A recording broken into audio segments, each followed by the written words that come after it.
Halo guys, selamat datang di channel Bang Gendul. Kali ini aku mau review custom ROM dari Reloaded OS ya. Bukan dari Reloaded OS, tapi custom ROM Reloaded OS. Dan ini basicnya CAF.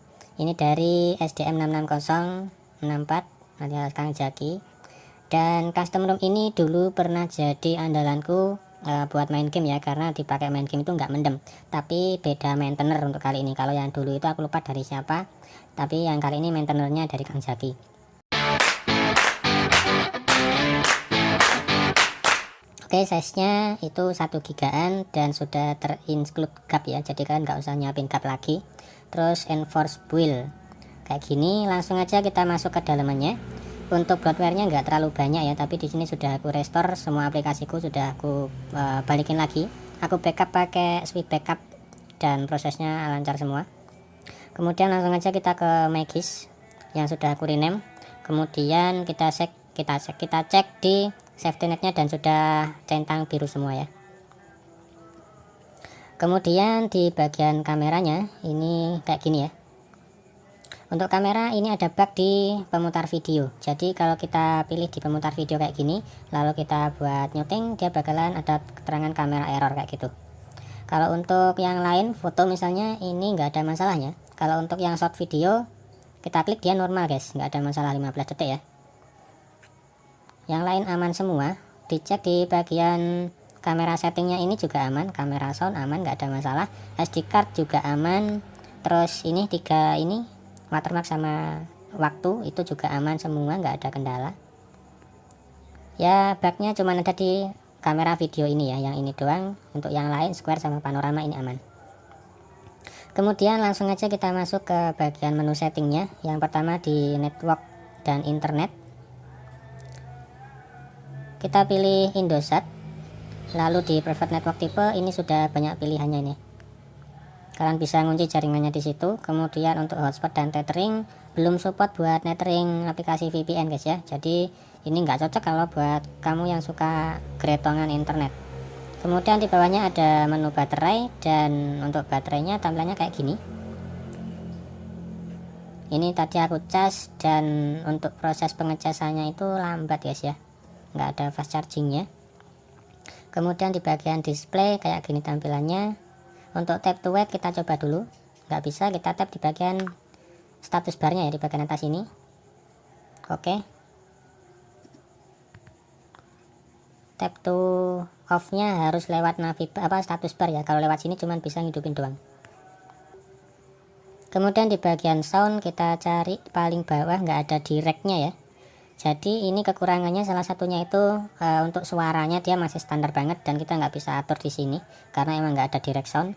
Kemudian untuk storage-nya aku waktu install ini sekaligus aku format semua internalnya, jadi ini lega ya, lega banget. Kayak gitu. Untuk sistem kena 11 GB guys. Kemudian di bagian security ada pin, fingerprint, face unlock, dan app locker sama smart lock. Dan untuk semuanya ini aman ya, nggak ada kendala. Terus ada juga fitur atau menu reloaded tuner, kalian bisa atur tampilan status barnya di sini. Untuk bagian ini kalian pasti sudah paham ya, jadi nggak perlu aku jelasin panjang lebar. Cuman sayang untuk navigation barnya ini pilihannya nggak banyak, cuman ada layout doang. Untuk invertnya nanti bakalan aku tunjukin untuk merubah posisi tombolnya ini guys ya. Di bagian lock screen kayak gini, ini ada double tap to sleep ya. Oh, ada di sini ternyata. Oke, kita aktifin semua, kita coba lagi. Tetap nggak bisa, harus lewat status bar. Ini apa sih?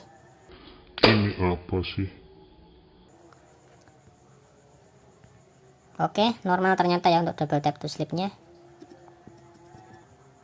Kemudian untuk power menu kayak gini seperti biasa. Terus ada ambient display. Ini kalau kita hidupin bakalan ada waktu atau jam yang muncul terus di layar, dan ini tentu aja bakal cepat menghabiskan baterai ya. Jadi nonaktifkan aja. Kemudian di bawahnya ada Xiaomi part juga ya. Untuk Xiaomi partnya kayak gini. Seharusnya untuk direct sound yang nggak ada itu bisa digantiin dan ada di sini seharusnya ya, tapi ini juga nggak ada guys. Jadi suaranya emang standar banget.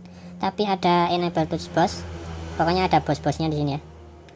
Di bagian atas ini masih standar biasa ada, dan biasa aja, dan ada display color kalibrasinya juga di sini. biar layarnya nggak burn in ya, paling nggak minimal buat mengurangi burn in.